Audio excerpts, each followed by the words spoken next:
教室规则：本教室需提前5分钟落座。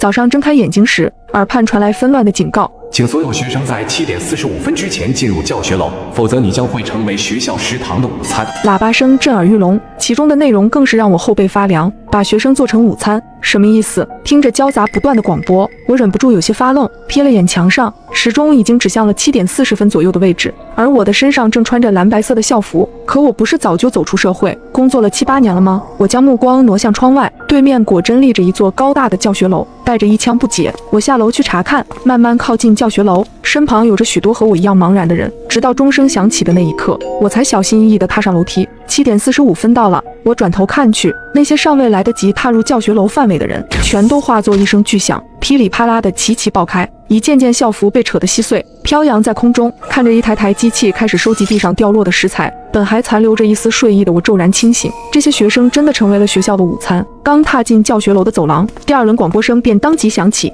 请所有学生在8点整前自由选定教室，坐下开始听课。一旦进入上课时间，尚未进入任何一间教室者，将会成为学校食堂的午餐。上课铃声响起之前30秒，老师们会在黑板上写下各自教室的规则，请严格按照规则执行，否则同样会成为学校食堂的午餐。听着周边无数个喇叭不断重复着这3句警告，我感觉头皮略有些发麻。虽然仍处于很懵的状态，但鉴于之前教学楼外血腥一幕的恐吓，我还是决定赶忙照做，直接就近找了间教室坐下，静静等待上课铃声的到来。教室里有30套整齐的桌椅和一位沉默不语的老师，直到倒计时1分钟的预备铃响起之后，才有大批观望者纷纷涌进教室，很快把位子填满。眼看墙上时钟仅剩30秒时，老师终于起身，面无表情地拿起一支白色粉笔，开始在墙上书写规则。老师的动作很慢，一笔一画极为考究，简直像是印刷体，似乎是掐准了时间。直到上课铃正式响起的那一刻，他才刚好写完最后一话。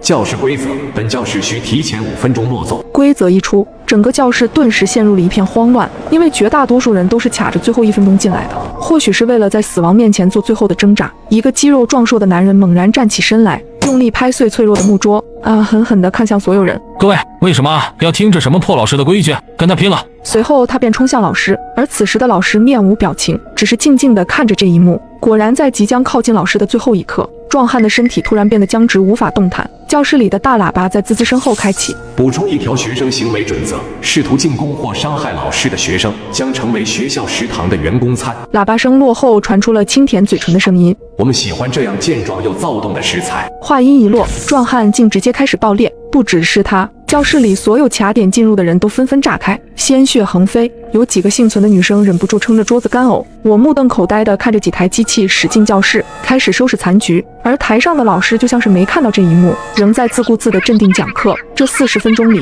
教室里的空气无限接近于窒息。下课铃声终于响起，老师非常及时地停止了讲课。我既感到害怕，又忍不住松了口气。根据我的观察，貌似只要遵从了黑板上的规定，就不会有什么大碍，哪怕全程没有听进去老师讲课的内容，也没出现任何问题。正当我松了口气走出教室的时候，教学楼里又传出了新的广播：恭喜各位还活着，可以继续听课。本校学生共有3000名，在第1堂课结束后还剩800名。可以预见，今天食堂的午餐将会非常丰盛。听到这里，我的心咯噔一跳，不知道别的教室都是些什么规则，但这个死亡率实在是有些吓人了。课间将有20分钟休息时间，请各位不要浪费，可以在操场、食堂等地方好好放松心情，迎接下一堂课。本教学楼共有9层，除开第5层是食堂和娱乐间以外，其余8层均为教室，请不要在相同的楼层参加2堂课，否则将会成为学校食堂的午餐。听完这话，我立马开始动身，前往第2层，在靠近楼梯的第1间教室，直接进入坐下，默默等待上课铃声的到来。有了上一堂课的教训，我不太敢卡着时间点落座，尽管知道每间教室都各有各的规则，但难免心有余悸。就这么煎熬地等待了足足10几分钟，终于等到预备铃声的响起。教室里的人越来越多，当然经过了第1轮的残酷淘汰，现在教室里不过坐了10来个人。最后30秒，老师在沉默中起身，拿出粉笔，开始在黑板上书写。所有人都屏住呼吸，看着老师的笔记：教室规则，本教室不需要。就在老师书写规则的时候，一道身影狼狈地挤进了教室，他仓促地钻进教室，险些摔了一跤。我递出一只手，总算让他扶住站稳，没有跌到地上。而此时，上课铃声刚好响起，老师黑板上的规则也终于写完。他松了口气的同时，冲着我微微一笑，看得出来，哪怕很慌张，但他还是保持着礼貌。可我转头看去，却发现老师书写的最后2个字竟是表情。教室规则：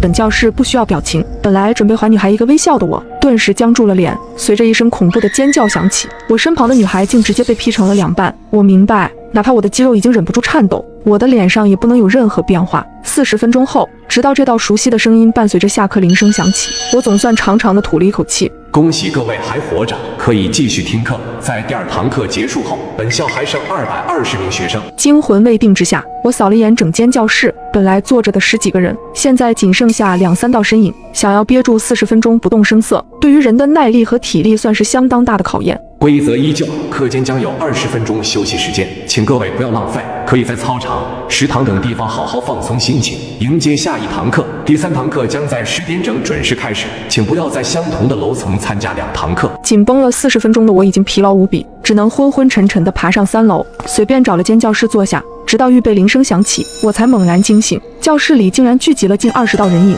而窗外的大部分教室都空空荡荡，仅仅零星坐着1、2个人。在淘汰率如此惊人的情况下，这间教室几乎承包了3楼1半以上的学生。时间到了，讲台上的老师准时起身，飞快地书写本间教室的规则。教室规则：本教室在讲课期间需全程进行击鼓传花游戏。开始上课后，老师会递给最靠近讲台的同学一把刀，可往随意方向继续传递。老师低头读讲课时，请同学们保持传递，禁止停滞3秒以上。当老师声音终止，抬头之时，持刀之人需要在3秒内往自己身上刮一刀，否则淘汰。第一个接过小刀的同学根本没有熬到3秒，而是在接手之后迅速扔到了旁边的桌上。显然他对于自刮一刀这件事情显得极为抗拒和恐惧，因为力道过大，小刀甚至在桌上轻轻旋转，险些划破第2位同学的手背。好在第2位同学胆量大了不少，眼疾手快地抓住刀柄，总算是赶在3秒之前递出了刀。第3位同学显然镇定许多，接刀之后数出2个数字，从容地把小刀递给了第4位同学，这无疑是给所有人打了个样。随后的几人都学着他的法子，尽量数满至少2个数，再递出小刀。本来慌乱的教室竟变得相当有序，而我处在第6棒上，本来也准备学着他的模样，冷静地默数2秒。可让我没想到的事情突然发生了，就在我接过小刀的那一瞬间，讲台上口沫横飞的老师突然抬起了头，他的瞳子紧盯着我的方向，喧闹声戛然而止。我愣住了，我没有想到第一个面临老师抬头的人竟然是我。无所适从的慌乱顿时涌上心头，我的手忍不住一哆嗦，竟让小刀掉到了桌上。3秒时间转瞬即逝，我的心提到了嗓子眼。可在我即将绝望之际，一抹荧光竟骤然从我眼前划过，我身旁坐了一位短发女孩，居然抢在我之前，拿起小刀在我的手臂上划了一刀。这刀刃远比想象中锋利，带出了一大滩血液，痛感相当明显，差点让我叫出声来。老师见状，始终保持着同样冷漠的表情，埋头继续读起了讲义。女孩当即轻声喊道：“愣着干嘛？快传出来！”我赶忙将刀递了过去，眼看刀慢慢传走，女孩用低沉的嗓音同我说道：“看来我赌对了，不一定要自己亲手刮出这一刀，只要是受罚者出了血就行。”对于她的冷静，我不免有些佩服，不自觉地接过了话茬：“感谢你的援手，我叫酱汁。”我叫青青。她轻轻点头：“你可不可以告诉我，你前2堂课分别去了哪些楼层？1层和2层。”我回道：“你呢？”我先是一路观察，去了4层，随后去了2层，最后来的3层。他深吸一口气，看着黑板上的文字：“我有个想法，想要找人一起实验，不知道你有没有兴趣一试？”面对这样一个十分冷静，我很难拒绝他的提议。请教，规则中有要求，不允许在同一个楼层上2堂课。按照我的推理，很有可能每间教室的规则是一直保持不变的。为了避免我们一直用同一套规则过关，所以才要求我们必须更换楼层。我沉吟片刻，有道理。他的嘴角扬起一丝微笑。所以我们可以交换信息，分别告知对方4楼和1楼的教室规则是什么，稳妥地减去一关的风险，如何？没问题。1楼最靠近楼梯的那间教室，规则是所有人必须提前5分钟落座。竟然还有这种规则，多谢你的情报。若是没有人提前告知，这样的教室真是让人防不胜防。他笑了笑。我第1堂课是在4楼上楼梯后，左手边第3间教室，规则是全程必须紧盯老师，禁止看向别的任何地方。随后他又有些担心地问道：“这样很考验一个人的注意力，毕竟1堂课有足足40分钟时间，你没问题吧？”放心吧，希望4堂课过去，我们还能再遇见。这一堂课看似凶险，却在大家的冷静默数和互相补救中安稳地度过了。我如释重负，和青青分别，踏上了前往4楼的阶梯。在左手边第3间教室，我安定地在角落里坐下，随后教室里前前后后走进来4、5道人影，广播里也无情地宣告着上一堂课的结果。在第3堂课结束后，本校还剩130名学生。相比于之前2轮远超半数的死亡率，第3轮的数字显得没那么触目惊心。一番静静等待之后，老师终于起身，在黑板上写下了规则。可当他粉笔落下之后，我不禁呆住了。他写的内容竟和青青所说的没有半点关系，根本不是什么全程紧盯老师。我相信青青不太可能用这种欺骗的手段加害我，所以说我们的猜测错了。哪怕同一间教室，每一堂课的规则也不尽相同，而这堂课的规则和上堂课类似，同样是一种游戏。教室规则：本教室在讲课期间需全程进行盲人摸象游戏。开始上课后，老师将会蒙住双眼，同学们有5分钟的时间在教室里藏匿。5分钟之后，蒙着眼睛的老师将在教室内摸索，被摸到的同学将被淘汰。请注意，本场游戏的范围圈定在教室以内，任何人踏出教室的范围都将被淘汰。待到上课铃声响起，老师顺势掏出一张黑色的手绢缠到了双眼上。我扫了眼前后门，发现这是唯一一次没有自动关上教室门的课堂。可以预想，如果有人为了逃避老师的摸索跨出那道门，将会直接变成4件的血肉。我观察了许久，实在没发现这教室里有什么地方好藏的，只好借着桌子翻到了立式空调的顶上。幸亏我算不上重，能勉强在上面站稳。随着5分钟倒计时结束，台上本来安静无比的老师突然凝出一道诡异的笑容，伸出双手。游戏开始后，我死死盯着讲台的方向，就讲台正下方就蹲着一个皮肤白嫩的少年。他不知是艺高人胆大，还是想要验证最危险的地方就是最安全的地方，竟直接躲在了离老师最近的地点。只可惜这位蒙眼的老师，他摸索的第一个地点正是自己的周边。少年终于忍耐不住，急忙滑出几步想要逃窜，谁知老师竟提前拦住了他的去路。无奈之下，他连躲几米退到了门口，情急之中，他不小心退到了门外。随着一声尖锐的警报声响起，他直接原地炸开。最靠近他的一位女人看到这一幕，忍不住惊恐地喊了一句，虽然只是极小的声音，但仍然被老师敏锐地捕捉到。老师的身手十分矫健，明明蒙着双眼，却能以极快的速度在课桌间穿梭，一把拎出了藏在课桌底下的女人。老师的笑阴森至极，嘴角几乎咧满了整张脸。找到你了。饮水机后，椅子下方，不到10分钟的时间，躲藏起来的同学们被陆续找到。游戏才刚起了个头，1/3的进度都还没熬过，已经淘汰了大半，只剩下蹲在空调上的我和一个攀附在窗沿上的长发少女。以她的矫健的身手和敏锐的感知，配合这样地毯式无死角的搜索，我很难相信我们剩下2人可以顺利完成整整40分钟的考验。这分明是个死局。眼看老师离那个长发少女越来越近，我的心里也十分焦急。等她死了，很快就轮到我了。除非我能像蜘蛛侠一样爬到天花板上，否则教室里已经没剩几个空间了。我忍不住盯着黑板上的规则，不停在心里默念。突然，其中一句话引起了我的注意，脑子里顿时冒出一个猜测。看着紧张的马尾少女，我赶忙把食指竖到嘴唇上，示意她不要发出动静。与此同时，我轻轻地脱下校服外套，在老师即将摸到少女身边的时候，我猛然一甩。老师的听觉相当敏锐，当即听出了这番动静的位置，飞快地穿梭在桌椅间，猛然扑向校服。感知到那仅仅是一件衣服之后，他愤怒地将其扯成了几条。可蒙着眼睛的他并没有注意到，他的脚尖已经探出了门框。随着刺耳的警报声响起，老师化作了一团血沫，教室彻底安静了下来。距离下课还有20分钟，游戏提前结束了。少女充满好奇地对我说道：“谢谢你在关键时刻救了我，你是怎么想到这个办法的？”你注意看，规则里说的是任何人踏出教室的范围都会淘汰，可没有说不包括老师在内。少女恍然大悟，真是多亏有你，我叫小美。恭喜各位还活着，度过了上午的学习时光。在第4堂课结束后，本校还剩60名学生。下课铃声响起，广播里传来了熟悉的腔调，请各位同学在12点整之前准时前往教学楼5楼的食堂区域落座，直到下午13点45分再度开启。午餐期间，食堂以外的区域会进行消除行动，未进入食堂者将成为学校员工们的晚餐。我瞥了瞥身旁的小美，食堂开启了，准备上楼吧。我要去楼道等一个人，要一起吗？我们并肩而行，走到楼梯口上，终于见到了那抹熟悉的面孔，是青青。12点整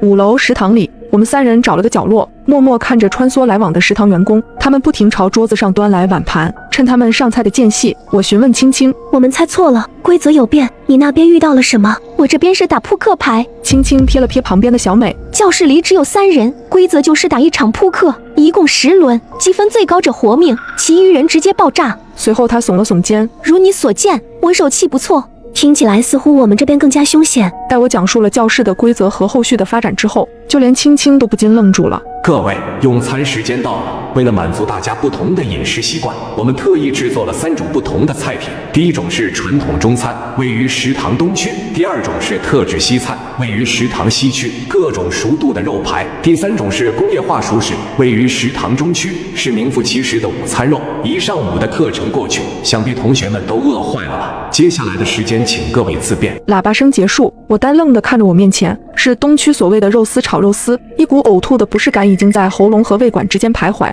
青青是我们中看起来最冷静的人，她先是看了看眉头皱紧的小美，你吃吗？不吃不吃，我宁愿饿着。随后她又看向了我，开玩笑，这东西怎么可能吃得下口？青青撇了撇嘴，好吧，我也不愿意吃。说完之后，她起身离开东区，走向了中区，拿了3捆午餐肉回来，给我们一人分了1捆。我纳闷地看着她，不是说不愿意吃吗？当然不愿意吃，但是现在忍得住，不代表一直忍得住。下午还有4堂课呢，拿着它，虽然不一定用得着，但也是给自己留一线生机。活着受点恶心总比死了强。听完这话，我和小美也不得不表示信服，赶紧把午餐肉揣进了兜里。而接下来的4堂课更加毛骨悚然。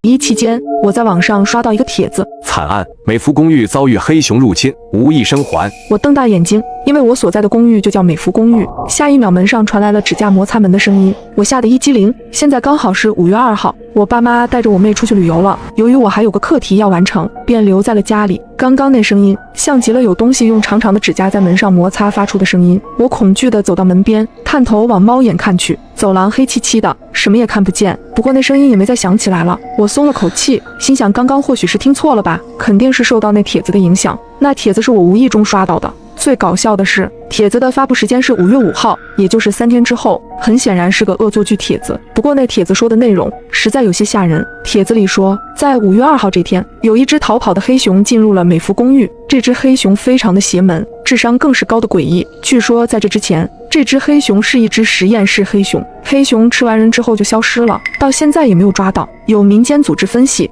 这只黑熊是一只已经修成精的黑熊，它能在吃了人之后钻进人皮里，伪装成吃掉的人的样子。这种黑熊成精的故事，其实我已经听过不少了，但最让我觉得这个帖子可怕的是，发帖人却把美孚公寓的大门照片发上去了。这不就是我家楼下的公寓大门吗？真是晦气，这人神经吧，编这种玩笑。我忍不住骂道。正当我准备把这个帖子随手举报了之后，突然我看到下面多了很多跟帖。我有个表哥就是负责这个案子的，我听他说现场惨不忍睹，那只黑熊不仅杀人，还喜欢虐杀。现场找出的好几具尸体都是手脚分离的，是被那黑熊活生生给撕扯下来的。卧槽，这太恐怖了吧！最恐怖的是这只黑熊还没有被抓到，我吓得晚上都不敢关灯睡觉了。这次受害人里头就有一个我同校的学姐，可惜了，虽然我跟她不熟，但也是同一个社团的。我听到她被黑熊吃掉的时候哭了一天。楼上说的是清北大学的叶苏苏吧？我看了她生前的照片，可惜了，那么漂亮。冷不丁看到我的名字的时候，我愣住了，不会是同名吧？可我读的学校就是清北大学呀，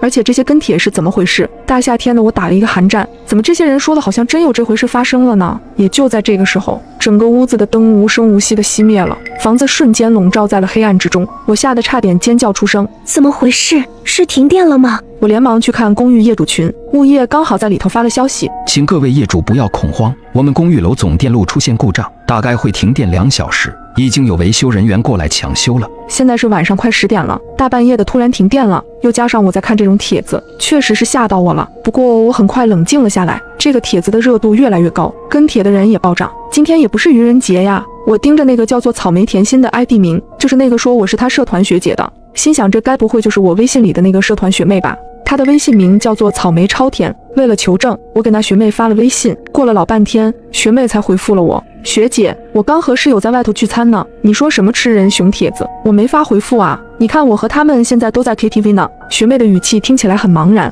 她很快发来一个视频，视频里几个女孩在 KTV 唱的忘情。我松了口气，果然这神经帖子就是一个离谱的恶作剧吧。不过学姐，我在某书的 ID 名的确叫做草莓甜心，你怎么知道的呀？难不成你刷到我发的内容了吗？一瞬间我愣住了，我想要把这个回复截图发给学妹，可我却截图不了，一旦我试图截图就会死机，甚至我在这个帖子下面也发不了任何回复。但我退出去看其他帖子，都是能正常截图和回复的。我皱起眉头，感觉到了一种不安感。随着帖子的热度越来越高，有人说想看下叶苏苏的照片，有网友很快把照片发了出来。当我看清照片的一瞬间，血液仿佛都凉了几分，因为照片里这人的确是我。可惜了，叶苏苏本来很快就保送读博了，他爸妈回来后看见他的尸体，一夜白头。据说叶苏苏的脸皮都被那黑熊扒了下来。叶苏苏好像还有个妹妹，他妹现在据说患上了抑郁症，自杀了好几次了。该死的黑熊！我要是见到那熊，非得把他熊胆都掏出来。楼上的，你还是自求多福，求那黑熊不要吃你吧。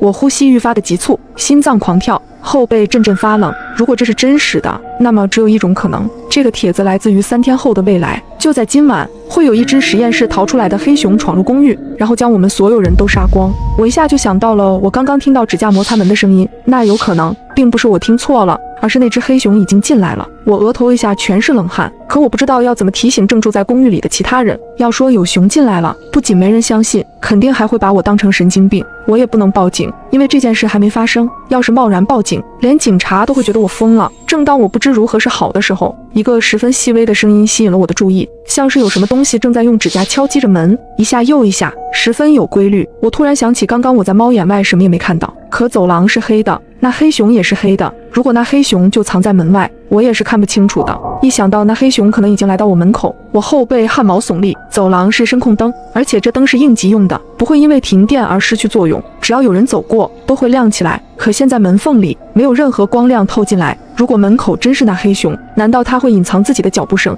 我紧张地拿起厨房里的水果刀，小心翼翼地靠近门。屋外一片寂静，一点声音也没有。但这正是我觉得奇怪的地方。我家住在504，这层楼一共有4间房，住了3户人家。502住的是一个2次元宅男高中生，好像叫小伟。小伟平时住校，只在放假的时候回来住，可每次一放假，他准通宵打游戏，声音还开得老大。可今天502安静得出奇，连一点动静都没有。501住的是一个年轻的单身妈妈，她那孩子也就几个月大，正处于时不时就哭闹的阶段。可今晚我愣是没听见一点孩子的哭声，安静的实在有些过于奇怪了。我探头去看猫眼，可外头还是黑的，什么也看不清。也就在这个时候，突然感应灯亮了，有脚步声响起，我听到脚步声停在了502的门口，砰砰，有人敲了502的门。这时我看到业主群里发了新消息，我们维修人员需要挨户检查各位业主家的电力设备，会有进门检查的可能，辛苦各位业主配合一下。原来是维修人员。敲门声持续了很久，我才听到502开了门。几秒后，关门声响起，看来是维修人员进去了。可我等了半个多小时，都没听到开门声再响起。检查电力要这么久，我有些困惑和不安。我给物业发去了微信，问他上门检查得多久。物业秒回，一般10来分钟，不过也说不准，要是遇到问题可能会久一点。不过我们的维修人员还没到，他说堵路上了。什么？维修人员还没到的话，那刚刚进502的是谁？我有502的小伟的微信，我连忙给小伟发了消息。小伟过了一会儿才回复了我，姐，我家水管破了，大晚上找人修呢。我给他打着手电筒修了半个多小时了，也没弄好，真折腾。我松了口气，想自己真的太疑神疑鬼了。但很快我又觉得不对劲。小伟之前在群里说话的时候，特别喜欢颜文字，每句话都得带个颜文字。可他刚刚给我发的这句话，没带半点颜文字。不过姐，你原来在家呀？我还以为你跟你爸妈出去了呢。小伟突然来了一句莫名其妙的话，我心里咯噔一声，总觉得有些不安。也就在这时，业主群里有人说话了：502，你家水管破裂了，怎么还没修好啊？弄得现在我家卫生间里都是水，把家具弄坏了你赔。我打你电话也不接，受不了，我要上去看看。我记得402住着的是一家3口，现在在群里说话的是402的男主人，男人5大3粗的，看起来就不太好惹。我连忙在物业群里发了消息，艾特所有人，今晚感觉不太太平，大家尽量不要出门。不过没人理我。也是，我突然发这么一条奇怪的消息，要我看见了也只会当作没看见。很快我听到了402上来的声音，他怒气冲冲地猛拍502的门。过了一会儿，502开门了。502，你人呢？我听到402站在门口大喊的声音，很显然小伟并没有出来。我小心翼翼地推开门，只留了一点缝隙往外看去。男人站在门口，似乎在犹豫该不该进去，因为402家里太黑了，连一点光都没有透出来。可刚刚小伟不还说是集水管工打着手电修水管，那怎么可能里头一片漆黑呢？我紧张的心突突跳。502的门只开了一点，虚掩着一条2指宽的缝隙。赶紧出来啊！我知道你在家，不出来我就进去了。男人骂骂咧咧，可502里头一点声音都没有发出，死一般的寂静，静得我只听到自己的心跳声和402急促的呼吸声。你这个缩头乌龟，那老子进去了，你可别说老子私闯民宅。男人气不过伸手一推，但他只推了一半，就像是被什么东西给挡住了，就好像有什么东西正站在门后抵着门一样。我被自己脑补的这个画面吓得浑身发毛。402也感觉不对，使劲推了推门。谁站在门后也不说话，故意吓唬老子？但402的声音也带上一点颤音。男人掏出了手机，打开手机手电筒往里头照去。下一刻，我和男人同时倒吸一口凉气。在手电光源的映照下，门后投出一个非常庞大的影子，那影子非常的大，看起来根本就不是人类的影子，更像是一只体型非常大的黑熊。男人也被吓得倒退一步。这什么东西啊？我焦急地把门推开大一点，压低声音朝他喊道：赶紧过来，那后头是一只黑熊。男人听到我的声音，难以置信地看着我。下一秒，一只巨大的熊爪飞快地从门后伸出，男人根本来不及躲，就被猛地拉进门内。我惊恐地捂住嘴，我只听到男人发出一声短促的惨叫，但很快就没声音了。我赶紧关上门，很快我听到了令人毛骨悚然的咀嚼声，男人肯定是被黑熊吃了。最开始进入小伟家的维修工应该就是那只黑熊，他吃掉了小伟，然后又用小伟手机来回复我的信息。现在我完全暴露了我一个人在家的事实，可我如果坚持不开门的话，黑熊又怎么进来？我颤抖着点开手机里的帖子，想要寻找一些有用的线索。突然我看到了有网友问出了和我一样的疑惑，如果不开门的话，那黑熊不就进不来了吗？公寓那么多人，怎么可能都会被杀死？底下很快有人评论，你是不知道，听说那黑熊邪得厉害。我听附近的居民说，那黑熊能从窗户里爬进来。不是吧，美孚公寓一共有8层啊，它这么高怎么爬进来？这是熊又不是蜘蛛侠，所以说那黑熊邪啊。而且之所以住户没听到什么声音，据说是因为那黑熊最先就拔掉受害人的舌头。别说了，我要睡不着觉了。我后背渗出黏腻的冷汗，难怪我刚刚只听到男人发出一声短促的惨叫，原来他的舌头被拔掉了。我立刻冲到家里的窗前，将所有窗户和阳台的门都锁好。这时房门被敲响，我看见402的男人站在我门口，他表情怪异，嘴角用力往上翘着，像是野兽在努力模仿人做表情。他一定是那只黑熊穿上了402的人皮。我屏住呼吸，不敢发出一点声音。突然门把手嘎吱转动了起来，紧接着门被撞得砰砰作响。他想用蛮力将门撞开，这怎么可能？这门可是结实的防盗门啊！但很快我就惊恐地瞪大眼睛，因为这结实的防盗门竟被黑熊撞得摇摇欲坠。我赶紧搬来了椅子抵住了门。正当我绝望的时刻，走廊尽头传来了开门声，是501开门了。半夜吵什么呢？我家孩子都被你吵醒了。他冲着男人质问道。我用尽全力朝着门外大喊：别出来，马上关门！402男人的脑袋以极快的速度扭了过去。几乎同时，我听到门重重关上的声音，门外的脚步声朝着501走去。501给我发来了微信，门外那是楼下的402吗？怎么瞧着不太对呀？还有你让我关门，是他有危险吗？不知道怎么跟你解释，反正那不是402，也不是人。你锁好窗户，别让他从窗户爬进来。不管谁喊你都不要开门，现在待在家里才是最安全的。男人正在敲501的门。501妹子，能借我一点感冒药吗？我儿子发烧了，刚刚敲了半天504的门，他没开，我就着急了点，吓到你了吧？不好意思。我心里祈祷501可千万别信402的话。还好501也察觉到402不对，不出声也没开门。402见501也不开门，脸色瞬间变得十分阴沉。他正准备撞门的时候，拐角处突然传来一个女人的声音：老公，你怎么去这么久啊？502的水管还没修好啊，一直在漏水，而且漏的水全是红色的，看着怪恶心的。不好，402的老婆找来了。一瞬间，我不知该如何是好。如果开门